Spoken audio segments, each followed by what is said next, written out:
What's up, everybody, and welcome back to TarHeelIllustrated.com. Or, of course, if you are watching on our YouTube channel, that is Tar Heel Illustrated. I'm THI staff writer Jacob Turner. And joining me from Bank of America Stadium in Charlotte, North Carolina, our very own publisher, Andrew Jones. And AJ just saw the Tar Heels lose in the Duke's Mayo Bowl 38-21 to South Carolina. Heels finishing the season 6-7. Overall, we're going to hit on that game like we always do in the three things. But before we dive into it, I want to give a quick shout out to our podcast sponsor, Rogue Apothecary. I'm sure some UNC fans are going to be needing these kind of products and be wanting these kind of products after what they saw today from the Tar Heels. But they specialize in top shelf, family grown hemp products. So, CBD, Delta 8, whatever form you prefer it in, tinctures, gummies, oils, whatever you like. Head on over to Rogue Apothecary. Link to their website is in the description below, and use the promo code TARHEELS10 to save. Again, check out Rogue Apothecary, really good quality products. All right, AJ, let's dive into this game, though. Like I said, South Carolina getting the win 38-21 over UNC. South Carolina finished with 543 yards on offense, 301 rushing yards. We'll talk about the offense in a little bit, but let's start with this. It was just a game in which I thought Carolina wasn't ready to play. I mean, South Carolina jumped out to an 18-0 lead over the Tar Heels. Tar Heels defensively in particular, and on offense because of the lack of really ability to move the ball in the first quarter in particular, just didn't look like they were ready. I don't know what it was. I said it in the preview podcast, because I think you do see this a lot in bowl games. You see, seems like more often than not, there's one team that doesn't show up. There's one team that is a little bit lackluster, doesn't play with a lot of energy, isn't quite there, for lack of a better word, didn't get off the bus. And it kind of felt like Carolina was that way to start the half. Was it like that in Charlotte as well in person? Yeah, and pardon some interruptions here, because I'm in the coach's booth, the Carolina coach's booth right now, so I can be able to do this, and I just knocked my microphone over. So I kind of feel in this right now like the Tar Heels look coming out of the gate today. Yeah, I didn't hear it, so that's a good positive. We heard all month, got to get rid of the taste of how the NC State game ended. And we asked some of the veterans who could have sat out and got ready for the NFL. We didn't want that to be our last experience. We didn't want that to be our last taste. Well, bad as that was, I would have to think that this one was comparable. Yeah. South Carolina had 176 yards and 15 points on its first 6 offensive possessions. I love the connect stuff. You know how I love the connect thing. I know it was a month earlier, but if you go back to the last minute, 57 against NC State, that's 29 points and over 300 yards in a half a quarter of football allowed by this defense. One at the end on the road against your arch rival. The other one at the beginning of a bowl game when the fan base wasn't evenly split, but it was a good enough crowd, 45,000 here. They think they would have been ready to play. Yeah. An opportunity to close the season on a positive note and get rid of that taste from that game against your rival. And they weren't ready. They weren't ready on either side of the ball. They punted the first 3 times. They were gashed. They give up a field goal on South Carolina's third possession to fall behind 18-0. And then whenever it looked like, okay, they're really not that far behind. Maybe maybe they're in the midst of making a push here, like after British Brooks' touchdown, or they got a field goal to make it 18-12 or 18-10 rather. They just couldn't get a stop when they needed to get a stop. Mm-hmm. And even in the first half, late in the first half, when South Carolina had a big scoring drive and they got to 25, they pushed past the 300-yard mark. And you know what I've been tracking all year long? If you've been watching our videos, I've been very consistent tracking this defense giving up 300-plus yards in 2-quarter segments. It's happened in a full half in now 6 of 7 games. The Florida State game happened in the second and third quarter. This is the 7th time this defense has allowed an opponent 300 or more yards in a 2-quarter span. And it just so happened today to do that to the number 116 offense in the country. I think it was 310 yards of offense in the first half of South Carolina. They came in averaging 319 per game on the season. And remember, that includes games against Eastern Illinois and Troy and those kind of teams. So the Tar Heels were terrible defensively. I was under the understanding there would be some tweaks made to the defense, maybe simplified things a little bit more. Didn't matter what the scheme was. They were getting whipped at the line of scrimmage. They weren't making tackles. Mm-hmm. They did not look prepared on defense. Max said, we knew they were going to run the ball. We 100% knew they were going to run the ball, and he still ran for 300 yards. And this is a team that hadn't run for 300 all season. This is a team that 5 out of its 11 games against FBS teams didn't even run for 100 yards. And in one of the games that ran for 100, which was against Troy, they had 101 yards on 28 carries.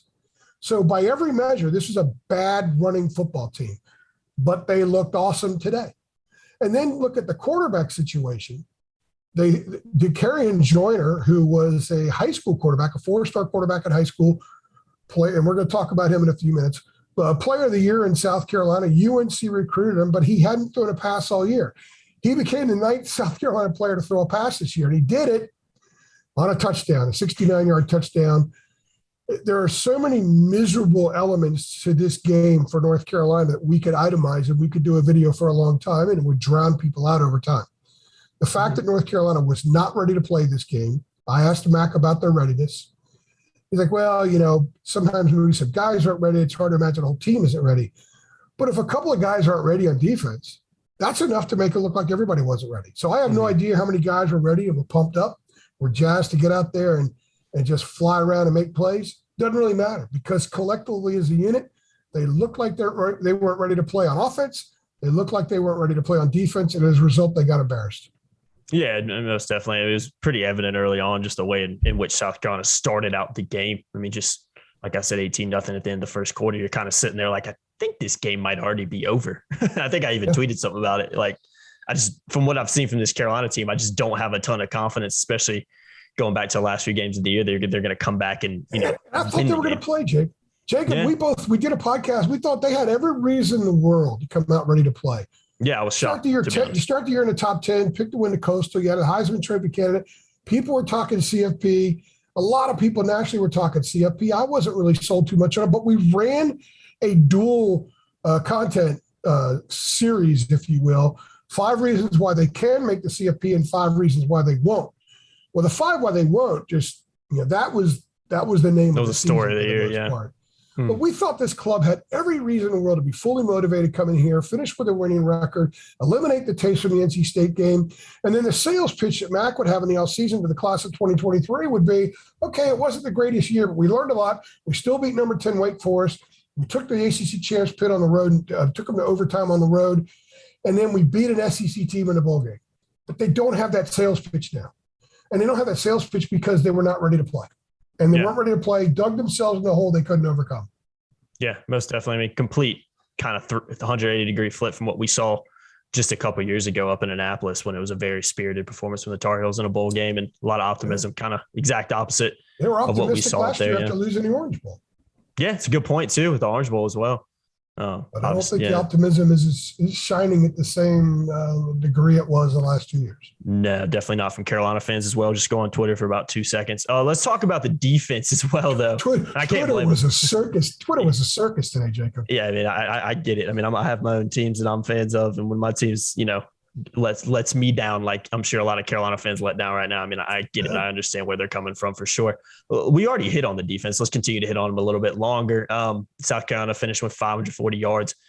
Total offense, just unbelievable, really, to see that kind of number when you consider who, switching quarterbacks. I mean, just doing all kinds of stuff. And, from what I didn't hear the post-game press conference, I was actually driving, listening in the car at the end of it. So I didn't get a chance to hear the post-game, but I know you mentioned that I think Mac mentioned they hadn't really even prepared for Joyner going into this game. Correct me if I'm wrong on that. And that's a little bit of a cause for concern as well. But it's just kind of the same old defense it seems like we've seen for most of the season, barring a few games. We'll give them some credit where credit was due. But overall, just a defense. And I think a secondary, too, in a lot of ways. I thought the secondary was really kind of let down today in the way they played. Just not a great performance from the defense overall.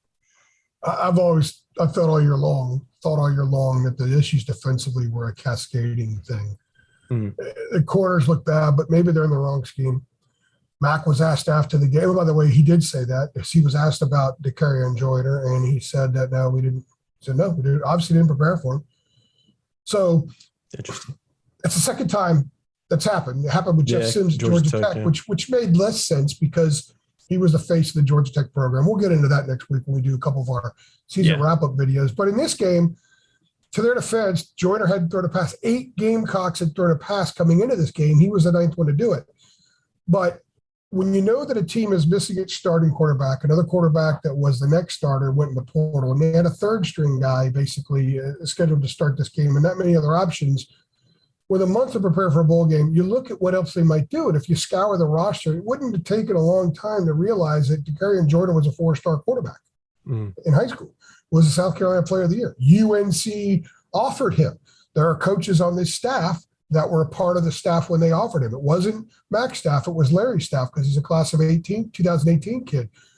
But, Mac said that they knew 100% South Carolina was going to run the ball. So whether it's Dakarian Jordan passing a couple of times or running the ball, you still have to be disciplined. You still have to win the battles up front. You still have to make tackles, to tackle more of the middle of the body and not the upper part of the body.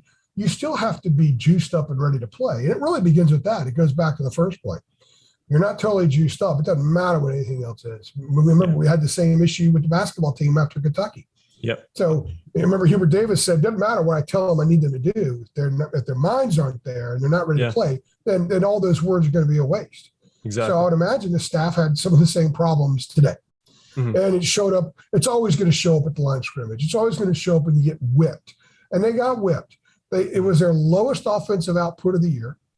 And it was and I think you could argue it was their worst defensive output because South Carolina gained 224 more yards today than it was averaging coming in. And Zeb Nolan, who started at quarterback and took most of the reps at quarterback, a lot of them anyway, their highest scoring game against an FBS team with him as the starting quarterback coming into today was 21 against Vanderbilt. Vanderbilt, too. So, again, it's a laundry list of all that went wrong. There was really nothing that went right defensively. The sack that Tamon Fox had when he blitzed up the middle and lined up as a middle linebacker, that wasn't something we hadn't seen all year long. If you want to hang your hat on, go ahead. I mean, I'm glad Tamon got another sack. I guess he's in the 30s now for his career. So good for him. He's a good kid. Gave this university a ton of football, gave up his body for 6 years. But there's really nothing else you could look at. Trey Morrison had a nice play on a deflection where he actually reversed field, reversed direction, and actually made a play. But there's really nothing else. The defense was manhandled up front. They looked totally unprepared. It looks to me like the same things happened today that have happened all year. And quite frankly, that happened a lot last year to a lesser degree. And the defense progressively has gotten worse over 3 years. Mac was asked after the game if it's a personnel issue because they had 10 starters back from last year's team. And one of the reasons people thought this was a CFP team, and one of the reasons we thought it was going to be had a chance to be a really good team was because there's no way the defense won't be better, right? Well, they were worse in every measurable way. Mac was asked, is it the personnel or is there something wrong with the scheme? He was asked, does Jay need to have one of those moments where you do serious self-reflection? Mac said both. So they got more guys coming in, but a lot of the guys that were making mistakes today were on the field last year making mistakes, and they're going to be on the field next year. You got to get coached up. Maybe the scheme has to change. I don't know. But something's got to change. There's no excuse. There's no excuse for the way they played today. And people don't need me to say this, but it's the obvious. Captain Obvious here. There's no excuse for the way they played. They got whipped. Mac would sit here and tell you the same thing. Basically told us that 40 minutes ago. Yeah. Just wasn't good enough on the defensive side of the ball. And like I said, we've had this conversation multiple times this year. This isn't anything new at all. The last thing I want to hit on real quick, let's switch over to the offensive side of the ball. Season low 333 yards for the offense. 63 of those came on one play. Sam Howell, what is more than likely his final game as a Tar Heel, 12 for 20, 205 yards, 1 touchdown. So pretty quiet game from him as well. 1 for 10 on third down for the Tar Heels as well. So, I mean, we're hitting on the defense, and it was bad from the defense, but it really wasn't much better from Carolina offensively. It seemed uninspired too, and that's what it seemed like on TV. Obviously, I wasn't there in person. You might tell me something completely different, but that's really what it felt like watching it on TV. I didn't really see a lot of emotion or want to, or when Carolina just didn't look like the normal offense we've seen at times this year. That's just so explosive. So.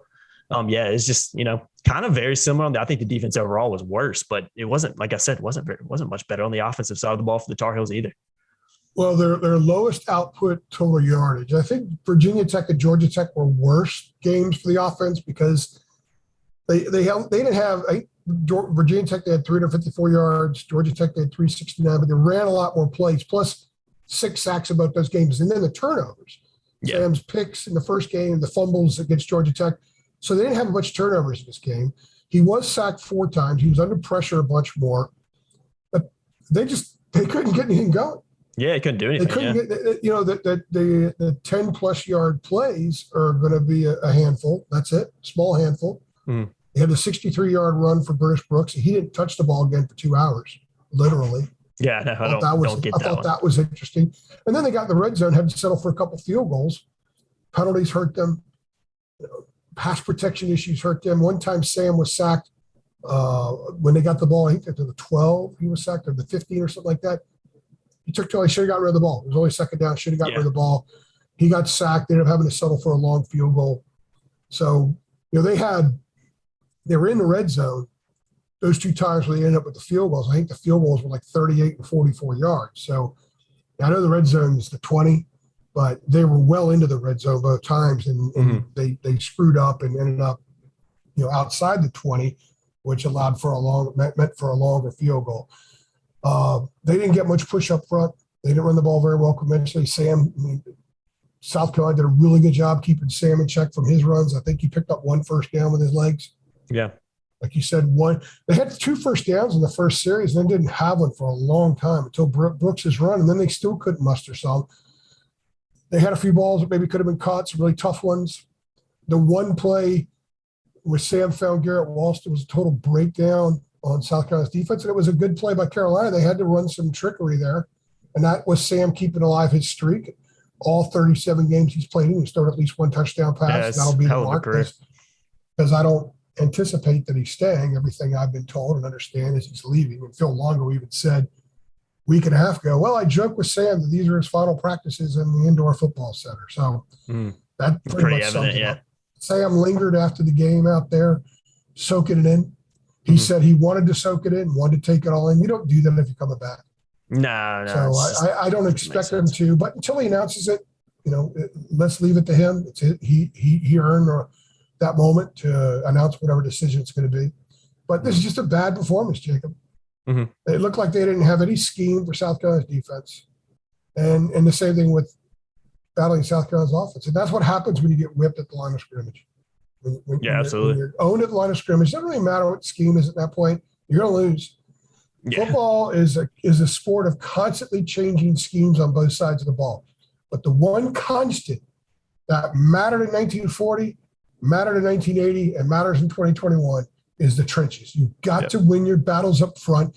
If you don't, I don't care how many bells and whistles you have. You're not going to be successful.